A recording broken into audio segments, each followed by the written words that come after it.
الدعاء مخ العبادة، أو كما قال النبي الكريم صلى الله عليه وسلم.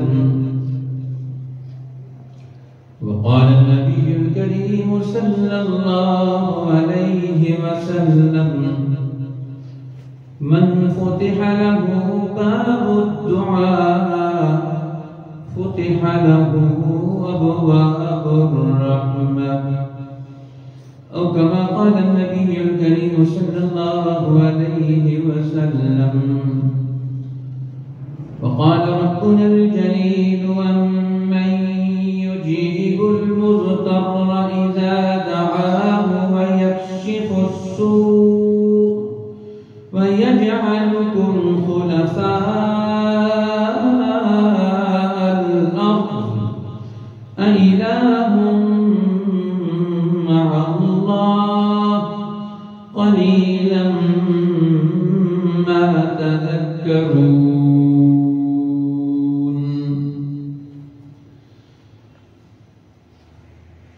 فيقولون يا جبريل فما صنع الله في حوائج المؤمنين من أمة أحمد؟ فيقول: نظر الله إليهم في هذه الليلة فعفى عنهم وغفر لهم إلا 4. فقلنا يا رسول الله من هم؟ قال: رجل مدمن خمر وعاق لوالديه وقاطع رحم ومشاحن. قلنا يا رسول الله ما المشاحن؟ قال: هو المصارم، أو كما قال النبي الكريم صلى الله عليه وسلم: إن الله وملائكته يصلون على النبي يا أيها الذين آمنوا صلوا عليه وسلموا تسليما. اللهم صل على سيدنا محمد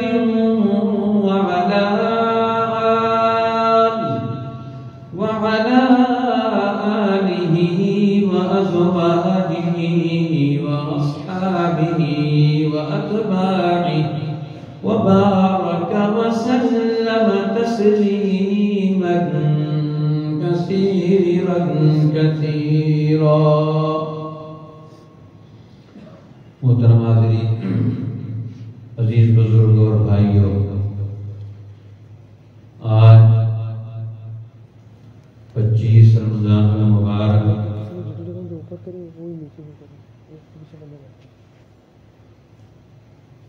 5 اپریل یہ جمعۃ المبارک ہے اور جمعۃ الوداع بھی ہے۔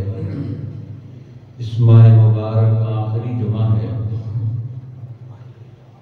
ماہ مبارک اپنی سرگرمیوں سمیت سمٹ رہا ہے۔ اس کے لیل و نہار کے اوقات وہ اب جمع ہوتے چلے جا رہے ہیں۔ اب پورا رمضان یہ آخری 5 دنوں میں سمٹ گیا، محفوظ ہو رہا ہے۔ ہمارے پاس صرف یہی 5 دن رہتے ہیں کہ ہم ان دنوں میں اس ماہ مبارک سے کیا فیض حاصل کرتے ہیں، کیا کامیابیاں حاصل کرتے ہیں، اللہ کی عنایات اور مہربانیوں سے کیا چیز حاصل کرتے ہیں۔ اس لیے اس ماہ مبارک کے لیل و نہار کی ساری گردشیں یہ بندوں کے لیے ترقی کا مقام پیدا کرتی ہیں۔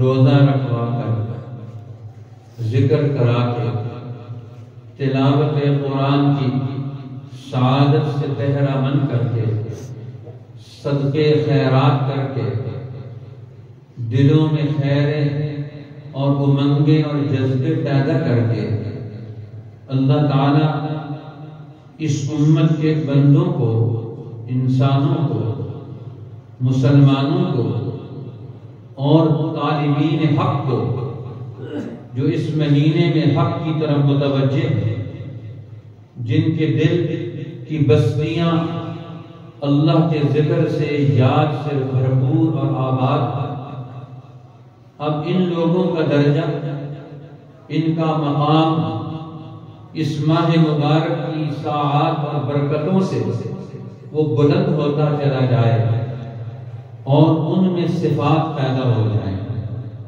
خصوصیات پیدا ہو جائیں۔ تو یہ ماہ مبارک کی ساری سرگرمیاں کس لیے ہیں کہ ان بندوں میں خصوصیات اور اوصاف پیدا ہوں، اور سب سے بڑا وصف، سب سے بڑی خصوصیت جو اس امت کو حاصل ہو وہ بارگاہ الہی کا مقرب بننا، یہ اللہ تعالیٰ کا قرب حاصل کرنے، یہ شیطانوں کے قرب سے نکل آئے، یہ فرعونوں کے قرب سے نکل آئے، یہ قارونوں کی خصلتوں سے نکل کر ان کے قرب سے نکل آئے۔ اللہ یہ چاہتے ہیں کہ یہ میرا قرب حاصل کر لیں، اور مقام قرب سے انسان کے لیے جو اثرات اور اس کے جو مظاہر ہیں، قرآن حکیم میں اور آقا دو عالم صلی اللہ علیہ وسلم نے اس ماہ مبارک میں اس کی نشاندہی فرمائی کہ جن لوگوں نے یہ رمضان صحیح گزارا، جنہوں نے اس کی رات اور دن کے اعمال کو پورے شرعی اہتمام اور شرائط کے ساتھ پورا کر کے گزارا، تو اللہ جل شانہ ان کو اپنے قرب کا مقام عطا فرما کر دعاؤں کی قبولیت کا اثر ان کے اندر سے پیدا ہوگا۔ وہ دعا مانگیں گے، ان کی دعا قبول ہوگی، ان کے دل سے اٹھنے والا خیال، دعا کی شکل میں پیدا ہونے والا ارادہ، وہ اللہ کے ہاں وہ درجہ حاصل کرتا ہے، مقام حاصل کرتا ہے کہ نیچے ان بندوں کے دل و دماغ میں کیا چیزیں پیدا ہوئی ہیں قرآن کے پڑھنے سے، انہوں نے کیا چیزیں مانگنی ہیں اللہ سے، اپنی اپنی مانگ ہے۔ ہر آدمی دعا مانگتا ہے تو دعا مانگنے کا طریقہ اور سلیقہ بھی اپنا ہے، اور مانگنا کیا ہے یہ بھی ایک سلیقہ اور طریقہ ہے کہ اللہ سے کیا مانگنا ہے، کیسے مانگنا ہے۔ اللہ تعالیٰ تو ہر وقت دیتا ہے، لیکن مانگنے کا انداز اور لینے کا انداز بھی تو ہونا چاہیے۔ انسان اپنی وہ شکل بھی تو بنائے، اپنے اندر وہ اوصاف بھی تو طاری کرے کہ جس سے اللہ کو رحم آ جائے۔ فرمایا نبی اکرم صلی اللہ علیہ وسلم نے، جب بندہ ان اوصاف کے ساتھ اللہ سے مانگتا ہے، یہ کیسے ہو سکتا ہے کہ اس کی ڈیمانڈ پوری نہ کی جائے، اس کی مانگ پوری نہ ہو۔ ادعوا ربکم تضرعا وخفیۃ، اپنے رب کو پکارو۔ اب یہ پکار کون سی ہے؟ صرف زبان کی پکار نہیں۔ ادعوا ربکم، اپنے رب کو پکارو، اپنے رب کو یاد کرو، دعائیں مانگو۔ ادعوا ربکم تضرعا وخفیۃ، زاریوں سے، تضرع سے اور بڑی ایستگی سے تمہارے دل کی ترجمانی رب کے سامنے ہو رہی ہو۔ ادعوا ربکم تضرعا وخیفۃ دون الجہر من القول بالغدو والآصال۔ اور میں اپنے رب کو تنہائیوں میں بھی، اجتماعات میں بھی، راتوں کے اوقات میں بھی، دن کے اجالوں میں بھی اس کے سامنے بندہ بن کر بندگی کا اظہار کرو۔ اور بندگی کا اظہار کیسے ہوگا کہ اپنی جھولی صرف اللہ کے سامنے پھیلانی ہے، اپنے ہاتھ صرف اللہ کے سامنے پھیلانے ہیں۔ یہ انسان کی توہین ہے کہ یہ اپنا ہاتھ کسی اور کے سامنے پھیلائے، یہ اپنی جھولی کسی اور کے سامنے پھیلائے۔ یہ تو انسان کی شایان شان نہیں، یہ تو بندگی کے تقاضوں کے خلاف ہے کہ انسان اللہ کی بندگی سے جی چرائے، اللہ کی بندگی سے، اس کے اظہار سے یہ نکل کر بندوں کا بندہ بن جائے۔ یہ تو اللہ کو پسند نہیں، اس لیے فرمایا بندے بن کر اللہ سے اپنی پکار پیش کرو۔ قال ربکم، اور فرمایا قرآن میں خود تمہیں اللہ بتا رہے ہیں، قال ربکم ادعونی استجب لکم، ذرا تم مجھ سے مانگو تو صحیح، میں تمہاری ہر دعا کو قبول کرنے کے لیے تیار ہوں۔ ادعو ربکم، فرمایا اپنے رب کو پکارو۔ قال ربکم ادعونی استجب لکم، فرمایا تم مجھ سے مانگو۔ ان الذین یستکبرون عن عبادتی سیدخلون جہنم داخرین،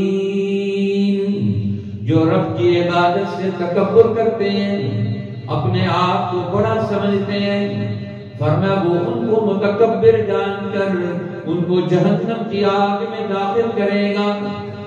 فرمایا اللہ سے مانگو، عبادت کو اور دعا کو قرآن نے ایک ہی شکل میں پیش کیا ہے۔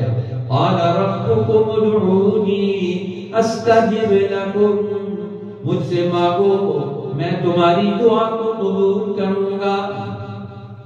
ان الذین یستکبرون عن عبادتی، جو لوگ میری عبادت سے، مجھ سے مانگنے سے تکبر کرتے ہیں، سیدخلون جہنم داخرین، وہ جہنم میں داخل ہوں گے۔ ان کی دنیا بھی جہنم، آخرت بھی جہنم۔ اس لیے ہاتھ اٹھانے ہیں تو اللہ کے سامنے اپنی عاجزی پیش کرنی ہے، اپنا تضرع اور زاریوں کو پیش کر کے بندگی کا اظہار کرنا ہے کہ اللہ ہم تو تجھ سے مانگنے والے ہیں، اور میں وہ ایسا دینے والا ہے کہ وہ دینے سے نہیں تھکتا۔ لو ان اولکم وآخرکم وانسکم وجنکم، فرمایا تمہارے پہلے بھی، تمہارے پچھلے بھی، تمہارے جن بھی اور تمہارے انسان بھی، قاموا فی صعید واحد، سب کے سب ایک میدان میں کھڑے ہو کر اللہ سے اپنی اپنی خواہش، اپنی اپنی چاہت کے مطابق مانگ لیں۔ تو فرمایا سب کو دینے کے بعد اللہ کے خزانوں میں کوئی کمی نہیں آتی۔ من لم یسأل اللہ یغضب علیہ، جو اللہ سے نہ مانگے اللہ اس پر غصے ہوتا ہے۔ دنیا کا اصول ہے، جو مانگے تو لوگ اس سے ناراض ہوتے ہیں، یہ ہمارے پاس مانگنے کے لیے آ گیا، لیکن اللہ وہ ذات ہے جو نہ مانگے اس پر اسے غصہ آتا ہے۔ یہ مانگتا کیوں نہیں؟ یہ میرے سامنے اپنا دست سوال دراز کرے۔ ایک قوم، ایک امت، ایک گھرانہ، ایک خاندان یہ کس مقام پر آ کر کھڑا ہو گیا ہے۔ اب اس کا اگلا دور وہ متقاضی ہے، اگلا دور اس کا کیسے پیدا ہوگا۔ یہ قوم یہاں آ کر کھڑی ہو گئی، جمود کا شکار، پاؤں ان کے چلنے کے لیے تیار، راستے ان کے لیے بند ہیں، ان کی ساری محنتیں اور سرگرمیاں زندگی کی یہاں آ کر رک گئی ہیں۔ یہ تو تباہی کی طرف جا رہے ہیں، واپس پیچھے کی طرف جا رہے ہیں۔ آگے کیسے بڑھیں گے، ترقی کیسے کریں گے؟ اب یہاں سے دلوں سے پھر ارادے اٹھتے ہیں، خیال اٹھتے ہیں، پھر انسان کا خیال ارادے میں ڈھلتا ہے، ارادہ دعاؤں میں ڈھلتا ہے، دعائیں عرش عظیم کے دروازوں کو دستک دیتی ہیں۔ کائنات کی ساری قوتوں کو انسان کے یہ ارادہ متحرک کر لیتا ہے۔ وہ بندہ جو کائنات کی ساری قوتوں کو اپنے ارادے کا معاون بنا لے، اپنے خیال کا، اپنی خیال کا طاقت اس کے اندر، اس کے خیال کی طاقت پیدا ہو جائے، کائنات کی ہر چیز کو وہ اپنے ساتھ لگا لے، رب العالمین کا دروازہ کھٹکھٹا لے۔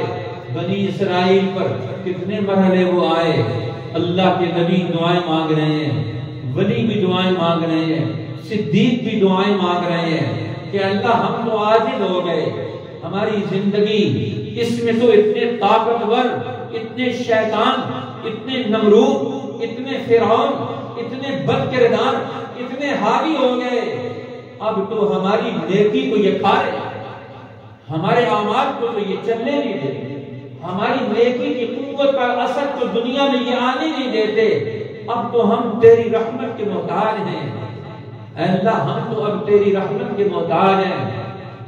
اللہ فرماتے دیکھو تو صحیح، جب قوموں کے اندر ایسا ارادہ اور جذبہ رکھنے والے لوگ ہوں گے، اس قالت امرأۃ عمران رب انی نذرت لک ما فی بطنی محررا فتقبل منی انک انت السمیع العلیم۔ اے اللہ تیرا پاک گھر بیت المقدس جو اسحاق علیہ السلام کی وراثت، جو یعقوب و یوسف علیہ السلام کی وراثت، جو حضرت موسیٰ اور ہارون علیہ السلام کی وراثت کا مرکز، اے اللہ وہ مقدس گھر جو 4000 نبیوں کی محنتوں کا مرکز عظیم تھا، آج اس کے ماننے والے آج محرومیوں کا شکار ہیں، یہاں سے اگلا دور پیدا ہونے کی کوئی توقع نہیں، یہ تو اپنی مصروفیتوں میں گمے۔ رب انی نذرت لک ما فی بطنی محررا، ایک عورت دعا مانگتی ہے اللہ میں تیرے سامنے اپنے پیٹ کے بچے کو پیش کرتی ہوں، ظاہر میں دنیا میں تو چلنے والے لوگوں میں بیت المقدس کی وراثت کا امین تو مجھے کوئی نظر نہیں آتا، اس کے دروازوں کو کھولنے والا کوئی امین تو نظر نہیں آتا، تورات اور زبور کی محنتوں کا اگلے دور کا کوئی حامل و عامل نظر نہیں آتا۔ انی نذرت لک ما فی بطنی محررا، میں نے اپنے پیٹ کے بچے کو جو ابھی جنم بھی نہیں دیا، جو میرے پہلوؤں میں پلنے والا ہے، میں اس کو بیت المقدس کی آبادیوں کے ساتھ، انبیاء بنی اسرائیل کی تعلیمات کے ساتھ، میں اس کے دل و دماغ میں بھی اپنے کانوں میں بھی یہ آواز پیش کر رہی ہوں، انی نذرت لک ما فی بطنی محررا، تیرے دین کی عاجزی کا اظہار ایک تیری بندی کر رہی ہے، بنی اسرائیل کی ایک عورت اپنے گھر میں اپنے حجرے میں بیٹھ کر اگلے دور کے لیے دعائیں مانگ رہی ہے۔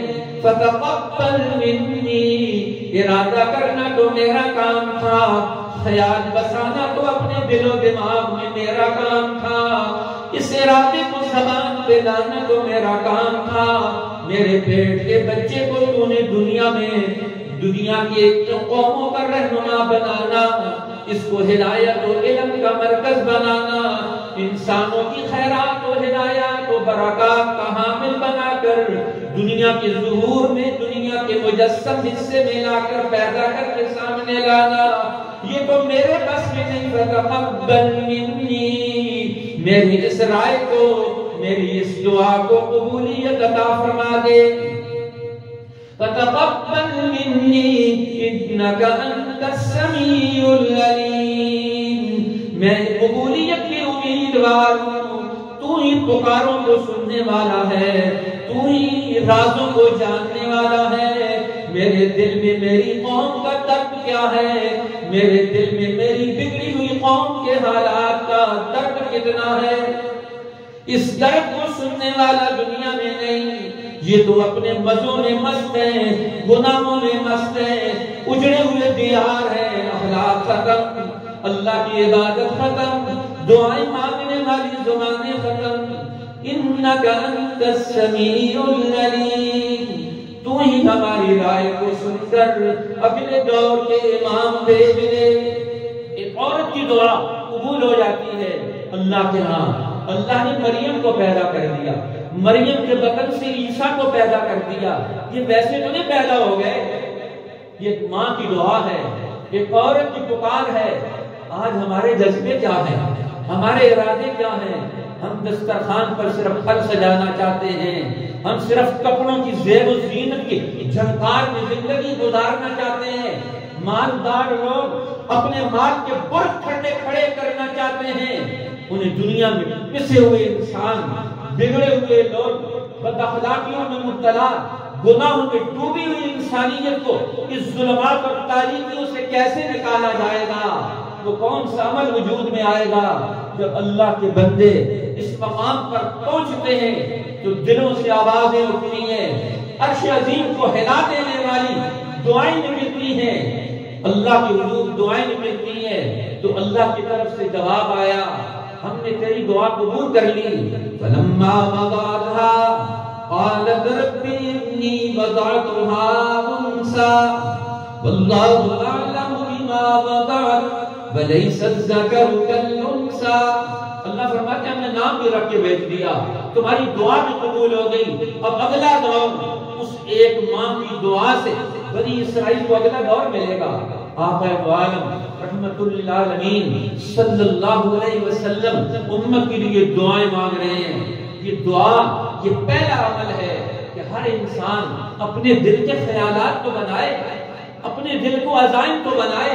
حجت الاسلام بانی دارالعلوم دیوبند مولانا قاسم نانوتوی رحمت اللہ علیہ فرمایا کرتے تھے، انسان کا ارادہ کیا ہے؟ یہ ارادہ کیا چیز ہے؟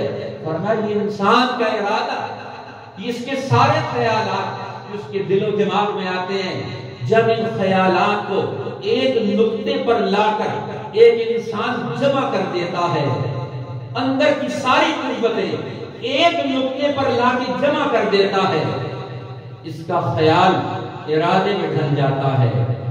اب یہ ارادہ بن گیا بندے کا، اس نے اندر کی ساری قوتوں کو جمع کر دیا، ان کو ایک نقطے پر لا کے کھڑا کر دیا اپنے اندر کو۔ اب پھر اس کے بعد کیا کرتا ہے؟ اپنے اندر کے اس ارادے کو اللہ کے سامنے پیش کرتا ہے۔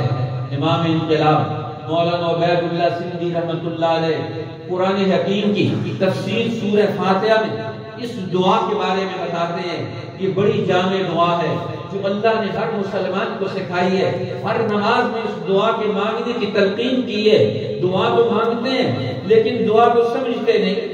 اہدنا الصراط المستقیم، اے رب العالمین، اے ارحم الراحمین، مالک یوم الدین، انصاف کے دن کے مالک، ایاک نعبد و ایاک نستعین، تیرا ہر حق تسلیم کر لینے کے بعد، اب ہم تیری عبادت کر لینے کے بعد، تیری بندگی کر لینے کے بعد، تیرے خدانوں سے اپنے لیے کچھ مانگنا چاہتے ہیں۔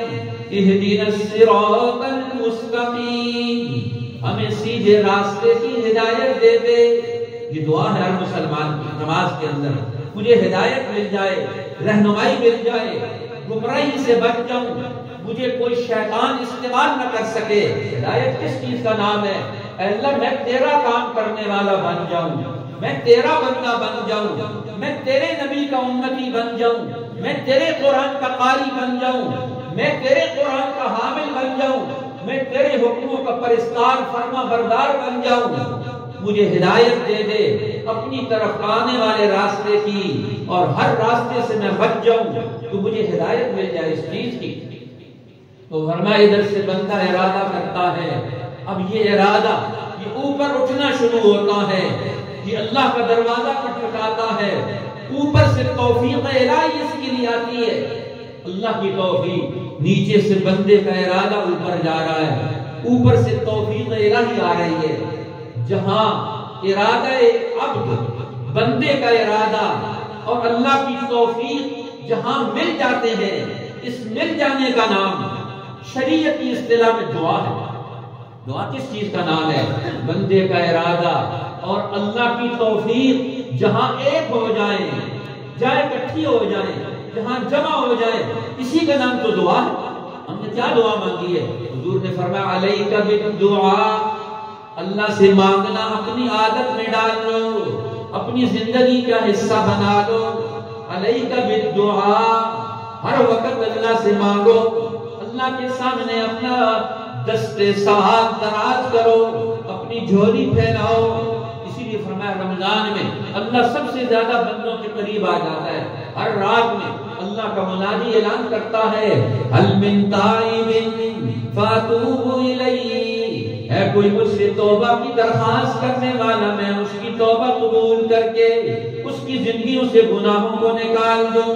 هل من مستغفر فاغفر له، ہے کوئی مجھ سے بخشش مانگنے والا، میں بخشش کے مغفرت کے دریا بہا دوں اس کے لیے۔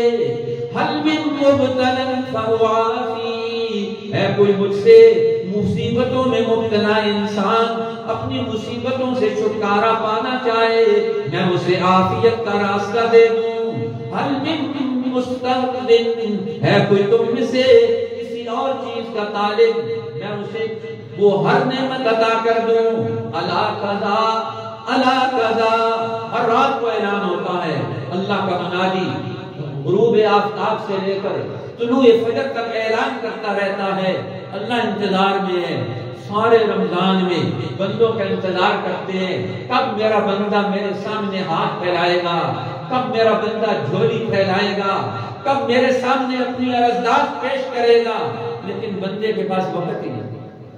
آج بندے کو غافل اللہ سے کہاں مانگے، غافل دل، غافل زبان، آنکھیں کسی اور طرف، دل کسی اور طرف، زبان کسی اور طرف، توجہات کسی اور طرف، امنگیں کسی اور سے، اور اللہ سے تو مانگنے کا ہمارا جذبہ ارادہ وہ آج مسلمانوں کا مفقود ہو گیا۔ فرمایا اللہ فرماتے رمضان میں تمہارے قریب ہوں۔ وَإِذَا سَأَلَكَ عِبَادِي عَنِّي فَإِنِّي قَرِيبٌ، اے میرے بندو، اے میرے حبیب، میرے بندے آ کر آپ سے میرے بارے میں سوال کرتے ہیں کہ ہمارا رب قریب ہے یا دور۔ اذا سألك عبادی عنی فإنی قریب، اے میرے حبیب انہیں بتا دیجئے جب یہ آ کر میرے بندے آپ سے پوچھتے ہیں ہمارا رب قریب ہے یا دور، فرمایا انی قریب، میں تو تمہارے سب سے زیادہ قریب ہوں۔ دور والوں کے دروازے پر کھٹکاتے ہیں، دور والوں کے پاس جاتے ہیں، دور والوں کے سامنے جا کر درخواستیں پیش کرتے ہیں، بڑھ بڑھ کو درخواستیں پیش کرتے ہیں کہ ہمارا مسئلہ حل ہو جائے، قرض مل جائے، ہم دنیا میں سود دیں گے، جا کر دوسروں سے مانگتے ہیں، اللہ سے مانگنے کے لیے تیار نہیں۔ حضرت عمر رضی اللہ تعالیٰ عنہ کے زمانے میں کہاں پڑ گیا، مصر کے گورنر کو لکھا کہاں پڑ گیا ہے، مدینہ میں عرب میں لوگ بھوکے مر رہے ہیں، بکریوں کا گوشت ختم ہو گیا، ذبح کرتے ہیں تو چند قطرے صرف خون کے نکلتے ہیں۔ عرب کے قبائل حضرت عمر نے حکم دیا میں ہر ایک کے پاس نہیں پہنچ سکتا، تم سب آ کر مدینہ کے ارد گرد اپنی بستیاں لگا لو۔ ہزاروں لوگ، لاکھوں لوگوں کا روزانہ کھانا تیار کرتے ہیں اور بنفس نفیس دسترخوان لگا کر ہر ایک کو کھانا دے رہے ہیں۔ مصر کے گورنر کو خط لکھ رہے ہیں کہ یہاں تو غلہ اور اناج اس کی ضرورت ہے۔ نے فرمایا اتنا لمبا چوڑا قافلہ بھیجوں گا، اتنا لمبا چوڑا قافلہ بھیجوں گا کہ پہلا اونٹ مدینے میں ہوگا غلے کا اور آخری اونٹ وہ مصر میں ہوگا۔ اب رات کو خواب آئی، نبی پاک صلی اللہ علیہ وسلم خواب میں آئے، فرمایا عمر میں تو تمہیں بڑا سمجھدار سمجھتا تھا، اب بیدار ہوئے، کیا بات ہو گئی؟ سوچنے لگے مسئلہ کیا ہو گیا؟ اللہ کے پیغمبر فرماتے سمجھداری کا مظاہرہ ہونا چاہیے، اب اپنی تدابیر ضرور کرنی چاہیے، تدبیر نہ کرنا اس کا شریعت نے حکم نہیں دیا، لیکن تدبیر کے ساتھ مسبب الاسباب کو بھی اپنے ساتھ لینا یہ بھی ضروری ہے۔ آج ہم صرف تدبیر کر کے دنیا کی مادی چیز کو تو لینا چاہتے ہیں، لیکن مادے کو پیدا کرنے والا خالق الاسباب اس کو اپنے ساتھ بھی لینا چاہتے ہیں۔ اب حضرت عمر فوراً سمجھ گئے، فرمایا چلو اب دعا مانگتے ہیں، اب بندوں کو ضرورت اللہ کے حضور سارے بار نکل کر دعا مانگو، اجتماعی دعا مانگو، اجتماعی زاری کرو، اور لے گئے حضرت عباس کو، اور حضرت عباس کو آگے کر دیا، اے اللہ یہ تیرے پیغمبر کے چچا ہیں، چچا باپ کی جگہ ہے، ان کے واسطے سے دعا مانگتے ہیں۔ ہمارے حال بدل گئے. دعا تو مانگنے والے عمر جن کی دعا قبول بھی ہوتی ہے، جو مانگتے ہیں قبول ہوتی ہے. صحابہ کہتے ہیں ہم حیران ہوتے تھے، عمر دعا مانگ رہے ہیں، اللہم ارزقنی شہادتا فی سبیلک، اے اللہ مجھے موت دے تو اپنے راستے کی شہادت کی موت، کہ میں تیرے دین کی عزت اور غلبے کی جنگ لڑتے ہوئے، اس کو دنیا میں سر بلندی دیتے ہوئے، دنیا کے ہر طاغوت کو چیلنج کرتے ہوئے، دنیا کی ہر سرکش قوت کا سر نیچے کرتے ہوئے میری جان دنیا سے چلی جائے. اللہم ارزقنی شہادتا فی سبیلک والقبر فی بدن حبیبک، اور لیکن قبر ملے تو میں تیرے حبیب کے پہلو میں دفن ہونا چاہتا ہوں. صحابہ کے دم بھی حیران ہوتے تھے. دعا مانگنے شہادت کی، شہادت تو میدانوں میں ملتی ہے، اور قبر مدینہ کی مانگتے ہیں، اور مدینہ میں تو کیسے جہاد سجے گا، میدان سجے گا. اللہ نے دونوں دعائیں قبول کر لی، موت بھی شہادت کی ملی. اب جس نے آپ پر وار کیے تو لوگ عیادت کے لیے آئے، فرمایا جاؤ جا کر پہلے دیکھو مجھ پر حملہ کرنے والا کون ہے. جب لوگوں نے بتایا کہ حملہ کرنے والا ایک مجوسی ہے، ایک کافر ہے، فوراً اللہ اکبر کہا زور سے. الحمدللہ اللہ نے عمر کے خون سے کسی مسلمان کا ہاتھ رنگین نہ ہوا، ایک کافر کے ہاتھ سے مارا گیا. اب یہ نعرہ لگایا اور فرمایا پھر دودھ لے کر آؤ. اب دودھ منگوایا، دودھ پیا تو سارا دودھ زخم سے باہر نکل گیا. اب فرمایا یہ تو آخری مرحلہ آ گیا اللہ سے دعا مانگنے کی. اور پھر اس کے بعد قبر بھی کہیں مل گئی. اب یہ بھی بات ہے کہ اللہ مانگنے والے عمر بن الخطاب جو مستجاب الدعوات ہیں، جن کی دعائیں قبول ہوتی ہیں، دعا کیوں نہ قبول ہو، جن لوگوں کی دعائیں قبول ہوتی ہیں ان میں عادل حکمران بھی. عادل حکمران جب اللہ سے دعا مانگتا ہے تو ضرور اس کی دعا قبول ہوتی ہے. حضرت موسیٰ علیہ السلام آپ کے زمانہ مبارک میں قوموں پر قحط پڑ گیا، لمبا قحط پڑ گیا. حضرت موسیٰ علیہ السلام امت کو لے کر باہر نکلے. اے اللہ ہم تو قحط سالیوں میں مبتلا ہیں، آسمان سے قطرہ برکت رک گیا، اب تو نیچے سے زمین سے گھاس بھی نہیں ہو رہی. پریشانیوں کے عالم میں جانور بھی اب پریشانیوں اور مصیبتوں میں. اے اللہ بارش عطا فرما دے. اللہ کی طرف سے جواب آیا. امام غزالی لکھتے ہیں احیاء العلوم میں، اللہ کی طرف سے جواب آیا، فرمایا لو بلغت ایدیکم منان السماء، تمہارے ہاتھ دعائیں مانگ مانگ کر آسمان کی بلندیوں تک پہنچ جائیں، اور تمہارے پاؤں اپنی دھرتی سے چل کے جنگلوں میں پیدل چل چل کے تمہارے قدم بھی گھس جائیں. لا اجیب لکم داعیا، اے میرے نبی آپ کی موجودگی میں بھی میں ان کی دعائیں قبول نہیں کروں گا، میں ان کے لیے اپنی رحمت کا دروازہ نہیں کھولوں گا. اللہ کی طرف سے ایسا جواب. حیران ہے موسیٰ علیہ السلام، یا اللہ کیا ہو گیا، کیا مسئلہ بن گیا، کیوں دعا قبول نہیں ہوگی، وجہ کیا ہے؟ ہم اس وجہ کو جو ٹریس کر لیں، تو بتا دے، ہم وجہ سے نکلنے کے لیے تیار ہیں. ہم تو بندے، آج ہمارے یہ حالات کیوں ہو گئے، وہ کون سے اسباب ہیں جنہوں نے ہمیں گھیر لیا؟ فرمایا ما لم ترد المظالم الى اہلها، ایک دوسرے کا مال ناحق کھا جاتے ہو، یتیموں کا مال کھا جاتے ہو، دھوکہ دے کر ایک دوسرے کے مال پہ قبضہ کر لیتے ہو، ایک دوسرے کی عزت پہ ہاتھ اٹھاتے ہو. ما لم ترد المظالم الى اہلها، جب تک ہر ایک حقدار کو اس کا حق نہیں دو گے، ایک قطرہ بھی بارش کا آسمان سے نہیں برساؤں گا. توبہ کرتے ہو تو توبہ وہ تمہارے بندوں کے راستے سے مجھ تک پہنچے گی. میں تم سے کیوں ناراض ہوں؟ اللہ کب ناراض ہوتا ہے؟ جب بندے بندوں پر ظلم کرتے ہیں. اللہ فرماتے ہیں اب تمہاری دعا نہیں قبول ہو سکتی، تو بندوں کا حق مار کے، پڑوسیوں کا حق مار کے، امت کا حق مار کے، لوگوں کو قتل کر کے، دہشت گردی پھیلا کر، دین حق کا امن کا قانون پامال کر کے، جس دین نے دنیا کی قوموں کا رخ بدل دیا، آج اس دین کا قانون اتنی آسانی سے ہمارے ملکوں سے رخصت ہو گیا، اس کا نوٹس لینے والا بھی کوئی نہیں. کیوں قرآن کا قانون رخصت ہو جائے؟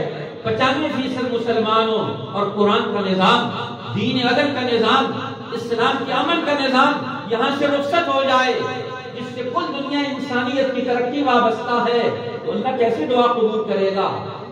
فرمایا اذا سألک عبادی انی فإنی قریب، میرے بندے آ کر میرے بارے میں پوچھتے ہیں تو نے بتا دیں میں تو ان کے قریب ہوں، اور قریب ہو کر کیا کرتا ہوں، اجیب دعوت الداعی اذا دعان، ہر پکارنے والے کی پکار کو بھی میں قبول کرتا ہوں، چاہے مجھے مانتا ہے نہیں مانتا۔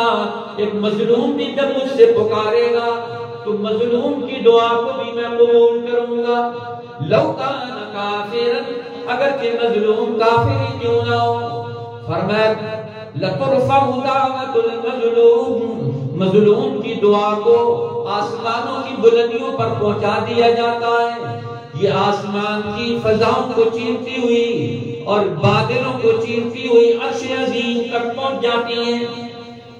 حضرت جلال الدین رومی رحمۃ اللہ علیہ، ان کے بزرگوار سلطان نور الدین زنگی کا جو سردار تھے، بڑے اس نے مکان بنایا، مکان بنا کر انہوں نے کہا کہ ہم نے مکان بنایا، آپ ہمارے مکان کی زیارت کے لیے تشریف لائیں، ہمارے مکان میں برکت ہو جائے گی۔ اور میں برکت تو تمہارے اپنے عمل سے ہوگی، ہماری دوستی ہم ضرور آئیں گے، تو نے مکان بنایا، ہمارے دوست کو اللہ نعمت دے، ہمیں خوشی، ہم ضرور آئیں گے تمہارے مکان میں۔ اب وہاں گئے اور جا کر دیکھا مکان سارا پھیر کر، اور اس کے بعد بیٹھ کر دیکھا کہ تم حکمران، تمہارے پاس طاقت اختیار ہے، تو اب تم نے اپنے مکان کو مظلوم کی بد دعا سے بچانے کا کیا منصوبہ بنایا؟ بارشوں سے بچانے کا منصوبہ تو بنا لیا، ہواؤں سے بچانے کا منصوبہ تو بنا لیا، جاپان والوں نے بلڈنگوں کو زلزلے سے برباد ہونے سے بچانے کے لیے ٹیکنیکس تو ایجاد کر لی، لیکن مظلوم کی آہ وہ اس سارے نظام کو پھاڑ کے پھینک دیتی ہے۔ ایک مظلوم کی بد دعا، مظلوم کی بد دعا سے بچنے کا کیا نظام بنایا ہے؟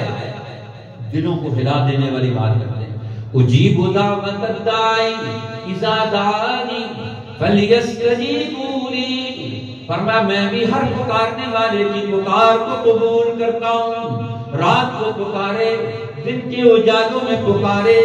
ایک صحابی کہتے ہیں آ کر یا رسول اللہ اقریب ربنا فنناجی، یہ بتائیں کہ ہمارا رب قریب ہے کہ ہم اسے سرگوشیوں میں پکاریں، ام بعید فننادی، یا دور ہے تو ہم زور زور سے اسے پکاریں۔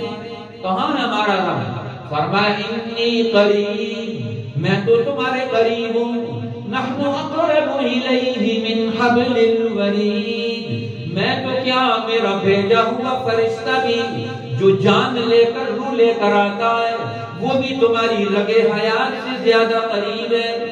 سب سے زیادہ تو میں قریب ہوں، میں سمجھتا ہوں میرا بیٹا قریب ہے، میری بیوی قریب ہے، فرمایا نہیں انی قریب، بندے میں تو اس سے سب سے زیادہ قریب ہوں، تو فاصلے والوں تک جانا چاہتا ہے، تو قریب کو کیوں چھوڑنا چاہتا ہے؟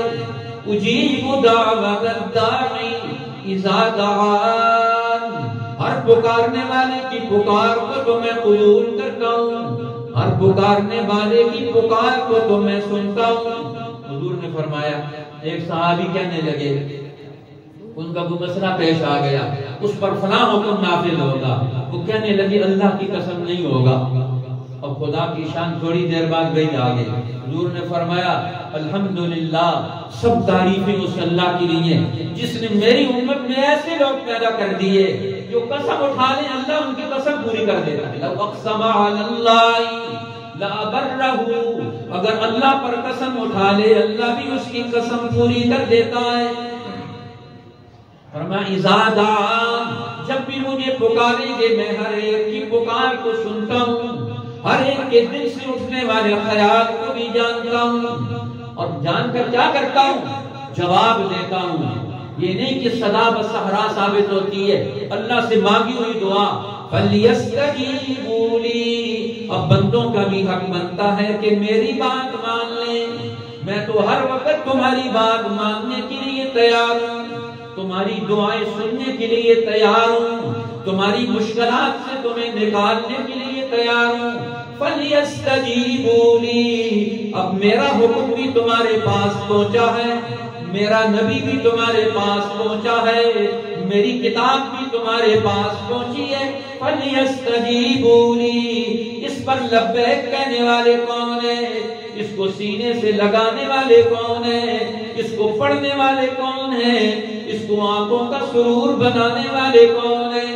فَلْيَسْتَجِيبُوا لِي، بندوں کو چاہیے کہ میری بات بھی مان لیں، وَلْيُؤْمِنُوا بِي، اور میرے اوپر ایمان لے کر آئیں۔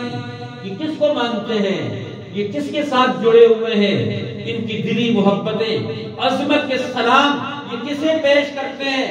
فرمایا تم دیکھ لو، تم نے مجھے ہی اپنی زندگی سے نکال دیا، آج اللہ کو ہی ہم نے نکالا ہوا، اللہ کے لیے ہمارے دروازے بند، اللہ کے لیے ہماری دکانیں بند۔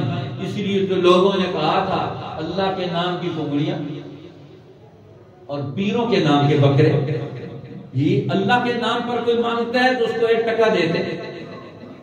اللہ کے نام پر مانگنے والوں کو ہم کیوں دھتکارتے ہیں؟ اور اللہ کا نام لے کر مانگنے والے کو بھی سمجھایا کہ تم بھی اللہ کا نام لے کر کیوں مانگتے ہو، اور کسی کو مسلمانوں کے دور میں مانگنے کی ضرورت بھی کیوں پیش آئے۔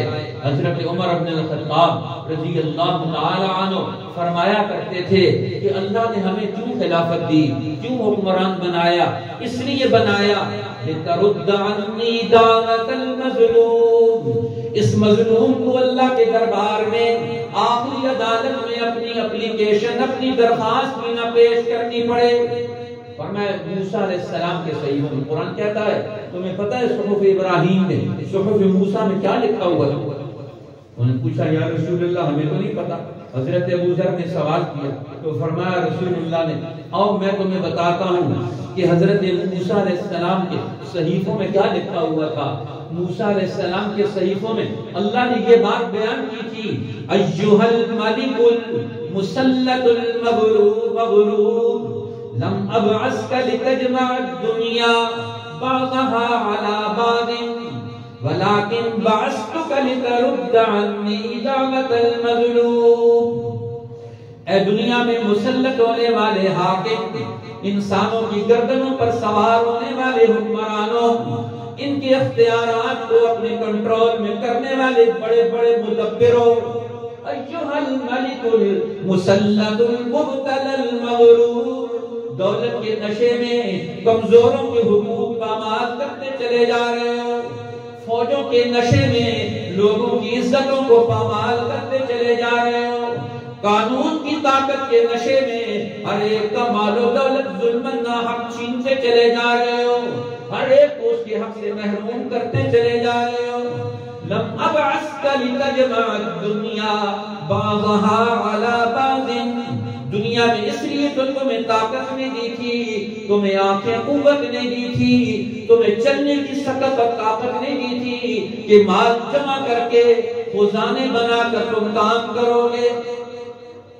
اللہ والوں کی عجیب شان ہے، ایک آدمی تو ضرورت پیش آ گئی غسل کرنے کی، اللہ والے رات کو اٹھے تہجد کا وقت قضا ہو رہا ہے، اب انہوں نے جیسے ہی ڈول ڈالا کنویں کے اندر، ڈول ڈالتے ہیں آگے سے ڈول بھرا ہوا ہیرے اور جواہرات کا نکل آیا، وہ کہتے ہیں یا اللہ مجھے اس کی کوئی ضرورت نہیں، واپس لے، مجھے تو ایک ڈول پانی چاہیے، میں غسل کر کے تہجد پڑھ لوں۔ پھر ڈول ڈالا، پھر وہ سونے چاندی کے خزانوں سے بھرا ہوا ڈول نکل کر آ گیا، آنکھوں سے آنسو نکلے، یا اللہ مجھے نہیں چاہیے، مجھے تو ایک پانی کا ڈول چاہیے کہ جس سے میں غسل کر کے میں تیرے سامنے کھڑا ہو جاؤں۔ آج مسلمان کو اللہ کے سامنے کھڑے ہونے کی قیمت ہی معلوم، 2 رکعت پڑھنے کی قیمت ہی معلوم، ایک بندے کو پانی پلانے کی قیمت ہی معلوم، ایک انسان کا مسئلہ حل کرنے کی قیمت ہی معلوم ہے، ایک انسان کو عزت دینے کی قدر کرنے کی قیمت ہی سے معلوم نہیں۔ ایک بندے کی جب قدر کرتے ہیں تو پھر اللہ کی نگاہ میں اس بندے کی کیا قیمت بن جاتی ہے۔ آپ ایک کمزور بندے پر رحم کرتے ہیں تو پھر اللہ کا کتنا رحم تمہارے اوپر آئے گا، تم اللہ کے رحم کی کیسے مستحق بنو گے۔ فرمایا فَلْيَسْتَجِيبُوا لِي وَلْيُؤْمِنُوا بِي لَعَلَّهُمْ يَرْشُدُونَ۔ رمضان کی محنت نعمتوں سے، اللہ کی عظمت کو ماننے والے، اللہ کی محبت سے سرشار ہونے والے، دعائیں مانگ کر قبولیت کے مقام پر فائز ہونے کا منصب حاصل کرنے والوں، اب ایمان کے تقاضوں پر کھڑے ہو جاؤ، اب قرآن کے علم اور حکم کے تقاضوں پر کھڑے ہو جاؤ۔ کائنات کی ساری قوتیں تو میں نے تمہاری بیک پر لگا دی، تمہاری طاقت پر لگا دی، میں خود بھی تمہارے پیچھے کھڑا ہوں۔ اب دنیا کی کس طاقت سے تم کیوں ڈرتے ہو، کیوں مرعوب ہو، کیوں خوف کھاتے ہو؟ آگے بڑھو، لعلہم یرشدون، ساری ہدایت کے سارے راستے تمہارے لیے کھلے ہوئے ہیں۔ اللہ کے قرب سے انسان کو دنیا اور آخرت کا ہر میدان اسے کامیابیوں سے امکنار ہوتا ہوا آگے بڑھتا ہوا یہ بندہ نظر آئے۔ آج بھی ضرورت ہے امت کے اندر مقام اجابت پر فائز ہونے والے لوگ وہ اپنا کردار ادا کریں، وہ اپنی حیثیت کا تعین کریں کہ اللہ یہ ہمارا کیا مقام ہے۔ آج ہم اپنا مقام تلاش نہیں کر رہے، مقام تلاش کرنے کے لیے تو بتایا ہے کہ تم دعا مانگو تو تمہاری دعا قبول ہو جائے، تمہیں پتہ چلے گا تمہارا مقام پیدا ہو گیا۔ اللہ جل شانہ میں دین کی عظمت عطا فرمائے، رمضان کی عظمت عطا فرمائے۔